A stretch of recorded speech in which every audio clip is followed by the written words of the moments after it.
വയനാട് ദുരന്തവുമായി ബന്ധപ്പെട്ട അനാവശ്യ വിവാദങ്ങൾ ഉണ്ടാക്കുന്നുവെന്ന് മന്ത്രി കെ രാജൻ. കരട് ലിസ്റ്റാണ് ഇപ്പോൾ പ്രസിദ്ധീകരിച്ചത്. ലിസ്റ്റുകളെക്കുറിച്ച് ആക്ഷേപങ്ങൾ ഉണ്ടാകാം. അത് തിരുത്തുന്നതിന് 15 ദിവസങ്ങൾ ഇനിയും ബാക്കിയുണ്ട്. രണ്ടാം ഘട്ട ലിസ്റ്റും കരട് രൂപത്തിലാണ് ആദ്യം പ്രസിദ്ധീകരിക്കുക.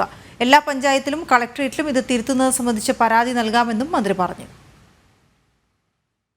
അത്ഭുതത്തോടെ ആലോചിക്കുന്നത് ഈ വയനാട് ദുരന്തത്തിൽ ഇത്രയേറെ നാം കൃത്യതയോടെ മുന്നോട്ട് പോകുമ്പോൾ അനാവശ്യമായിട്ടുള്ള വിവാദങ്ങൾ എന്തിനാണ് ഉയർന്നു വരുന്നത് എന്നാണ്. ഈ പ്രസിദ്ധീകരിച്ച ലിസ്റ്റിന്റെ പേര് പൂർണ്ണ ലിസ്റ്റ് എന്നല്ലല്ലോ, കരട് ലിസ്റ്റ് എന്നാണല്ലോ. കരട് തെളിമയ്ക്ക് മുമ്പ് ഇറങ്ങുന്ന ലിസ്റ്റാണ്. ഇത് വളരെ കൃത്യമായി ഇതിനൊരു നടപടിക്രമം ഉണ്ടായിരുന്നു. 2 ഫേസ് ആയിട്ടാണ് ഇത് പ്രസിദ്ധീകരിക്കുക. നേരത്തെ തന്നെ നമ്മൾ പറഞ്ഞിരുന്നു.